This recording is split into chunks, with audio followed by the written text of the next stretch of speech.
Hello, happy Saturday. Saturday where I am, but happy whatever day of the week it is wherever you are. Hope you're having a great day and doing well. So I thought what we'd do now is we'd use generative AI in development, but not for writing code. It's a very sore topic, this, with some people. Using AI to write code, it's a bit of a threat, right? But there are other ways that we can use generative AI in terms of the development process to be able to improve what we do or free up time to be able to do other things. Now, we can augment this by our own skills and smarts to add capabilities that out the box AI doesn't use to make our time more productive. And if we're really clever, we can use generative AI to assist us writing those at a rapid pace because they're not maybe our core remit of what we do day to day. But if they existed, they'd be very useful. So really, that's what we're going to cover today. So what we're going to do. So let me show you what we're going to do. So give me 1 second. So, we're not going to use Claude Code today. We're going to use Claude Desktop. So let's get a Claude Desktop session up. So here we are. So we've got basically, this is an API, and it's an API I used in a previous demonstration for MCP. So I was talking about using MCP for talking to databases. And what we did during that demonstration, we used some MCP tooling that we created to initially create to one type of database, which was a Postgres database. Then we added the capability to talk to another type of database, which was a SQL Server database. Then what we did was we used that tooling to then be able to allow an MCP tool to connect to both those databases at the same time. And we did things where we created entities in both those databases or had entities in both those databases. The Postgres one was just sort of a default NorthWind database. So you've heard of NorthWind probably if you know anything about databases. It's just a classic template database that exists. And we created our own deliveries data store in a separate SQL Server database. And we allowed the MCP tooling to connect to both. And then we did some natural language queries where we validated what data was in both. Now, this might be a common day use case that you have when you're developing things, right? Using microservices. You're working on microservice A, but microservice B is running maybe in Docker, doing stuff, and it may be emitting data probably to another database. And while you're doing stuff, you don't want to be poking around in lots of databases. You want the tooling to be able to do that for you. So go away and just, I did this, check that it's in here in A, check that it's also in B in the right state. And generative AI can do all that for you. So that was really a basic demonstration of that doing things. So this is actually the API that I created on top of it, a really noddy API, just to get it working purely to use for that demonstration. So this is an API. Let's just assume. So assume we don't have the source code for this API. It's a third-party API, it's an external API, or it's a legacy API we've got where no one really understands it. No one knows how it works, but we need to understand it because we want to re-engineer it, or we want to check it for issues. So we're going to use some tooling to be able to do that. To help us as a developer do something, to do some functional work later, writing code, but to do a lot of the research that we need for us, to do a lot of the grunt so that we don't have to. So we're going to use a number of toolings here. We're going to use the compound interest of generative AI capabilities to be able to allow these tools to work together. So to create a synergistic orchestration of tools that are going to go together and work on one individual task using a generative AI model and its frontage, in this case, Claude Desktop, to be able to do things. So first of all, we need to connect to a few things to be able to do that. Now, one of the things I'm also going to do, as I've shown before, I've also got tooling that can talk to Burp proxy. So I've written a Java extension to Burp, which goes away, talks to an API I've written, which goes and puts data in a database. And I've written a dedicated Burp extension now that allows generative AI to basically look at all proxy traffic in real time. And we're going to use that as part of this. Well, we're going to make it available to the generative AI to use it if it wants to use it. So first of all, we'll connect to the active Burp proxy. Let's see if it finds the tool. Let's see if it connects. So it's having a little thing. So it's recognized it's got a tool because it's making a request. There we go. So it said it's connected to the Burp proxy. I can see it has because it's seen the schema behind the proxy. In reality, it's piggybacking on some of the capabilities for my other MCP database toolings so that I didn't have to spend a lot of time writing this. Because I'm quite clever. I don't want to spend time writing code I don't need to write. And as soon as you get into this compound interest of generative AI tooling, your acceleration increases, and the resistance decreases because you've got this ecosystem of tools to be able to create things much faster. So we're now connected to Burp, right? Now we've got this API, right? And we want to see what this API is doing. So I've shown you some API tooling that I've written in the past, MCP tooling that allows generative AI to understand the schema definition behind an API, and then to be able to go away and use that and with basically zero prompting. It goes away and figures out all it needs to know about how to use that API just from the schema or how it should work. Doesn't guarantee that the API is working as the schema suggests. And as soon as I've connected, it's then able to make functional calls itself. So we're going to connect that. But what we're going to do is we're going to tell it to run in the proxy mode. So we're going to tell it to connect to the proxy. What that means is that our proxy tool will be able to see the traffic. So let's do that next. So let's fire that up and see if it connects. It finds the tooling, if it connects. So off it goes. Give it a few seconds to go away and let it analyze the schema. So it knows it's running in proxy mode. So it's turned on proxying, and it's gone away and it's pulled back a schema by the look of it. And you can see here, it's analyzed the schema of that API. Relatively simple API, because I don't want us to sit here all day while I'm doing this demonstration. So that was why it was a good use case for this API. It can work with much more sophisticated APIs. And in that case, what you might want to do is break this task down into smaller tasks. Now, I am using Claude Desktop here. This tooling all works in Claude Code.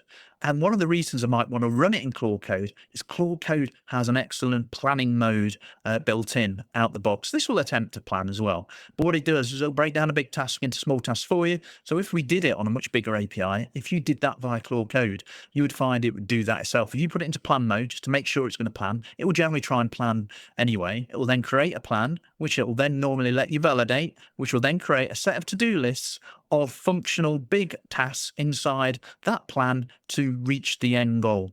So if I was doing something more sophisticated, I might do this in Claude Code. This tooling all works in Claude Code. I've shown you most of it working in Claude Code, so that won't be something I'm showing you today. Let's just say we want to stay away from code because we're a developer and we don't want AI going near our code. So what we're doing here is we're using it as maybe we're a business analyst and we need to understand an API. But we don't really know a lot about databases. We don't know a lot about APIs. We don't know a lot about proxies, but we want to be able to have that capability to integrate with this to build up a specification of a replacement for a legacy API. So you could consider that use. There's a whole raft of use cases. Right. So we also have MCP database tooling. So what I'm going to do now is I'm going to use that to connect not to the perp database, because there is a database there, but to connect to the deliveries database that is the functional end repository for the data behind this API. So what I've done is this tooling will recognize if there's a connection string on the clipboard, and it will use it, and I'll put the connection string on the clipboard. Now, I've got basically an MCP of MCPs tool that I'm developing that basically, when I go into something, it will be able to recognize the capabilities that I want to use via the way I fire it up, and it will configure these all for me in one hit as well. So not only is it doing one hit, it's connected to the database, it's connecting model database, it's connected to the API, connecting model database, not writing any prompts whatsoever. It's all done for me. I can literally connect up, say, well, these, it will do it all. It's ready to go. Seconds rather than minutes. Every minute counts, right? So let's see if it can connect to the SQL Server database behind the deliveries API. Off it goes. So it's now fired up the tooling, so it's found it. It's found the schema, and you can see here, this is the schema that's behind the database. So we are now connected to Burp. We are connected to the API. We have set the API tooling in MCP to use the proxy. So any traffic will go to Burp. We have tooling to Burp, so we can query that traffic. We've also got connection to the database behind the API, so we can look at the data. So you think of the whole raft of scenarios you can do here. As you're writing code, for example, you can fire it up. This can be running in parallel to what you're doing, checking everything you're doing in real time, right? So there's a whole new set of possibilities of things that you can do with this. Literally, the use cases are endless. So this is just to get your mind in the mode of understanding what you potentially can do. So what I'm going to do is, just to make sure it's completely clear, I'm just going to specify what state we're in here. It's clever enough to know this, but let's just not, I don't want to record this again. So let's just do it. So we're telling it the API tool is connected to an API. It's deliveries tool. The database tool is connected to the data for this API. And purpose is retrieving traffic as it is running in proxy mode. So basically, it's now realized what it could do with that. So it's actually gone away and said, wow, I've got all these things. So what I can do all these things. So I can go and call the API. I can go and check the traffic in BERT. I'm going to check the data in the database. Yeah, that's what we're going to get you to do, mate. So let's go away and just quickly tickle it with something simple. And then we'll do something a little bit more complicated. Let's do that with this. So when it's doing insert into the API for a new delivery, we're going to basically tell it use the GUID for the delivery address so you can find it again. And then I want you to go to the database and everything correlates and also check as expected in the proxy.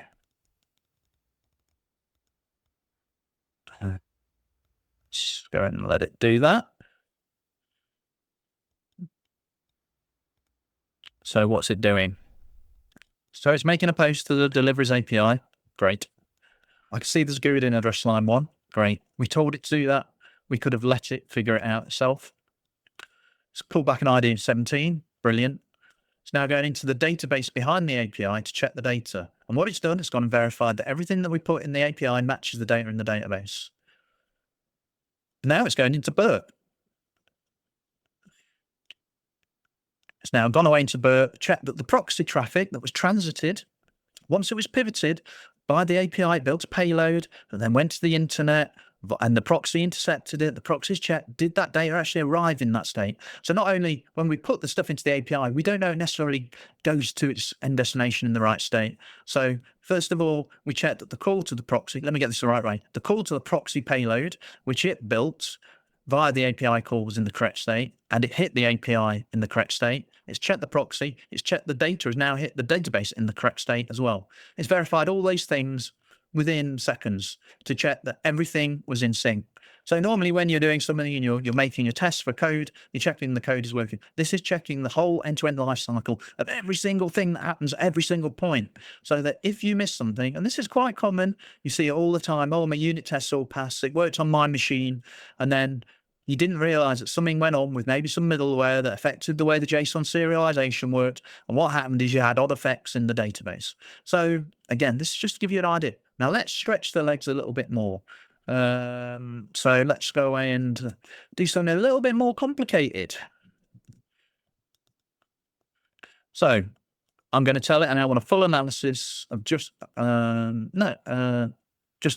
the, let's not say just, let's say the deliveries API endpoints using the API tool to make the calls.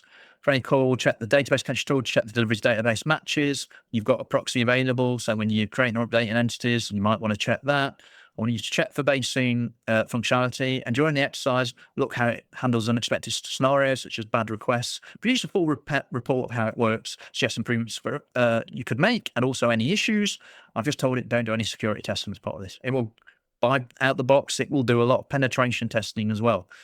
Generally, if I'm doing that, I would actually use a local model, and I've got capabilities which I've discussed before for using a model called White Rabbit Neo. I generally run those offline because generally, depending on your vendor, they might not like requests to be making those kind of things. If you're testing your own code, that's perfectly fine within the scope of what you're allowed to do. You're checking your code quality for doing that. But I would generally tend to run that using a local model just because I don't want to get interruptions during the process. So that could run out of cycle as a separate set of tooling. We can cover that at a later date where we want to run a whole set of penetration tests on API.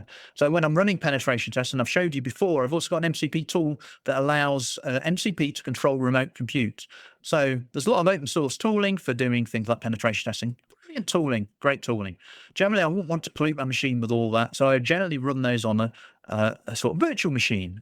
And I'll have a virtual machine template, has all that tooling on, but I give the capability of Claude, in this case, a remote tool where it can build command lines to, and it basically the VM does a similar thing to the database, does a similar thing to the API. It reports back what tooling it's got. It reports back what word lists it's got. So, and it reports back where they are. So when Claude receives all that information, as soon as it connects to the remote tooling, it knows what it can do on that machine. And then it knows how to build the command lines for doing things. So at that point, it can go away to that remote machine, make requests via the tooling, intercept the responses that are coming back, and determine if that's worked as expected. On top of that, it can then go away and obviously do things like check for CSRF, check for XSS, all these kind of things that you might want to do as a penetration test. That, to be honest, I didn't want to pollute this demonstration with all this extra stuff that you can do as well. You can do all that as well. And you can do all that as you're doing things or in real time to basically ensure that you as a developer have an extra set, not one set of eyes. So you've not only got, even if you're using it to code, right, you're not using it as a code pilot and you're not using it as a CLI to write a lot of functional code for you. You're using as a second pair of eyes completely outside the code base. It's looking at all the databases. It's looking at all the APIs. It's looking at the proxy. You can have all those things running at the same time. And in real time, you can build up this conversation with it to say, I'm doing this, or it can even watch what you're doing. It can even use the proxy to see what's going on and trigger these things itself. You can get very sophisticated in what you're doing. This is very basic and noddy what I'm doing here. There's a whole set of capabilities I can do on top of this. So this is purely for the purpose of demonstration. So I've said don't do any security testing. So hopefully it will respect that. So let's see what it does.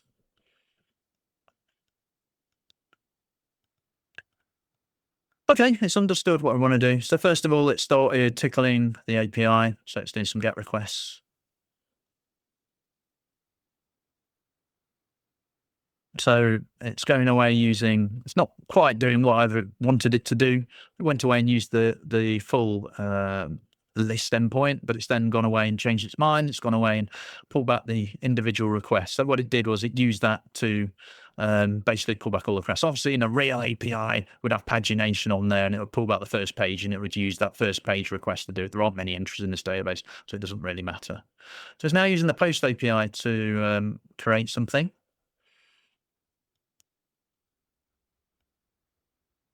And it's verified it's in the database. So it's gone away and done that. And then we can see that it's pulled it back from the delivery database. So it's obviously happy that everything is in sync. I'm struggling to keep up a little bit now. It's now running the update endpoint. So it's going away and doing the updates. Verifying the update using the database tool. Hasn't decided to do anything with the burp proxy at the moment. I kind of gave it the freedom to do that. It's decided maybe it doesn't want to do that. I could have enforced it doing that on every request to make sure you use the burp tooling. But that burp tooling is all there. Okay, it's decided to now go and have a look at some of the burp logs. So it's gone away and pulled back some data from the burp database. So it is doing that. It just decided to do a set of functional calls and then use its burp capability to be able to do things. Now it's testing some edge cases. So it is putting in a very long request. Now, in tandem with this, obviously, we haven't given it the code. I've got the code. But if we also have the code, that adds another level of decoration above and beyond it doing it. Now, the problem with code, for example, is when generative AI is looking at code, it can see the code, but quite often you've got things like middleware, you've got command and query handlers, and you can have things which may be decorating things above and beyond the context it's decided it needs to be able to look at that code. So it may miss things. So by covering the whole life cycle, then you're able to do things that you wouldn't necessarily be able to do otherwise. So let's maximize that because it's created a report. So here you go. So you can see it's created quite a verbose report on how this API works, and this was very quickly created just to get some data into from one demonstration that I did a couple of weeks ago. So it's completed a full comprehensive analysis and the key findings, and it summarized the key findings. All current operations work, data consistency between the API and database, the HTTP status code is responding as expected, complete proxy traffic captured in burp, appropriate REST semantics and response formats. Good. It's a RESTful API. Would hope that'd be the case. So there were some issues with unhandled exceptions. Well, I kind of expected that. It's in development mode. It's seen a stack trace, doesn't like it. It's missing some validation on API fields. Again, they're not there, so I would expect it to. It's found some issues with database constraints and inputs from the API, not run through a validator to check that they are being validated to give the user a nice bad 400 response so it can go away and make a change without getting a nasty response back. So great suggestion. Implement global exception handling middleware. Should be there. Add comprehensive input validation. Should be there. Standardize error response formats. Brilliant. Remove the stat trace. So we've got a full report here. So what we can do with this, we can save as a PDF or download as Markdown. So let's just have a look at it. So basically it said what it did. So it's listed all the individual endpoints. It's listed the kind of testing that's done on each of those endpoints. It's basically on each individual endpoint, it's listed what each individual endpoints are. And at the end, it's basically handled some critical issues and some medium issues and some minor issues. And it's even made some suggestions for code changes. Still can't see the code. It hasn't got access to the code, so I don't want it to have access to the code. This was a simulation of what can it do with an API it knows nothing about. No documentation, no code. By using all these tools to give it extra sets of eyes to be able to peer inside what's going on. So you can see here, great. It's added the suggestion that I mentioned earlier, some kind of pagination and sorting on endpoints. Again, this is purely a 5-minute job to get something to do a demo. So I'd expect that to find those issues because those issues are going to be there. Solid core functionality, CRUD operations. Most RESTful APIs are CRUDs, aren't they? A lot of us spend a lot of our life writing CRUD APIs that don't do anything else with very little extra functionality, but we beautifully engineer them to do things. Of course, businesses are interested in what functionality they get. So anything that empowers us to A, create those faster, B, to create those better, C, to allow us to spend our time doing more creative things, because the human should be doing the creative stuff. The AI should be doing the sort of noddy groundwork, legwork stuff. So, it's given us a rating, 7 out of 10. So, feel almost flattered. My 5 minutes was well spent creating that API. So really, again, what I'm saying is there's a lot of flame about I'm not using AI to write. It was rubbish. Hey, you've got to understand how you use it. I understand how I use it because I've been building CLIs now for 2 years. I've been building MCP before MCP existed. So I've been ready for 2 years, waiting for the tooling to catch up. Now I've been doing that using my own tooling. The tooling is available now to do lots of things better than my tooling, but I can use a lot of those capabilities now inside that tooling. I'm ready to go. I understand how I would use it if it existed. I assumed it was going to exist. It does now exist. And so going forwards in the future, it would be stupid not to utilize this at some point, right? So I'm just giving you ideas of what the compound interest is when you've got some simple tools and you let those tools do a lot of legwork that basically means you don't have to spend time understanding the schema of the database. The tooling I've written does that. You don't need to understand the API. The tooling I've written does that. And because that tooling is written, it will work with any of those now, any database. The caveat being, one, it supports at the moment, it supports several types of databases, SQL Server, Postgres, and also some other NoSQL databases. But you can have a new connector for that because it's a very simple interface.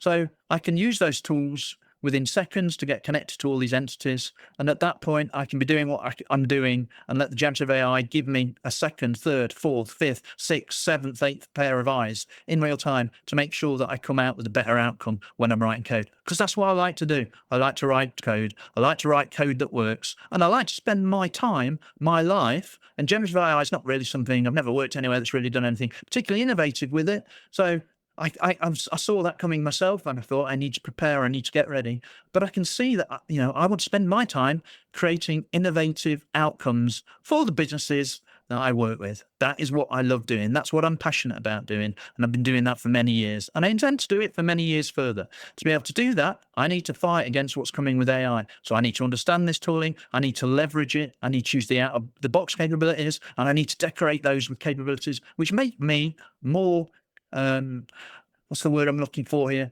More useful as an entity, as a human, by not only using what's available out the box, but also decorating that with advanced capabilities that aren't available out the box to make what I do better than what anyone else does. So that's really what that demonstration has been about today. So I hope you found that interesting and it gives given you some ideas, and all this capabilities here as well are available in Claude Code. And actually, for a more complicated task, I'd probably use Claude Code to do it because its planning mode means that it can basically break this down into small tasks anyway. It doesn't really have that capability to plan inside Claude Desktop. I'm sure that's going to come. It's not a capability that's there out the box. It kind of does it, pseudo does it by creating a list, but it's in one response generally of the things that's going on. Inside that, it's firing off parallel tasks. But with Claude Code, it can break it down into a set of big tasks, and inside those tasks, individual to-do lists, which will go through and iterate, and you can interrupt it in real time and make suggestions to things as you see things. So you don't need to wait for the whole thing to finish. If there's something you don't like, you can interject and say, hey, actually, we need to do this. Go away and replan your plan and continue from this point using these changes that I've told you to do. Because that tooling has that built in, because that's kind of more needed for things like development. So that's really all I wanted to show you today. Hope you have a great day. Enjoy the rest of your day. It's a bit bleak in the UK, so I thought I'd quickly throw this demo together. Now I'll go and find something more useful to do with my time, or less useful, delete as applicable. So have a great day. Look after yourself. Take care. Bye-bye. Speak to you soon. Bye-bye.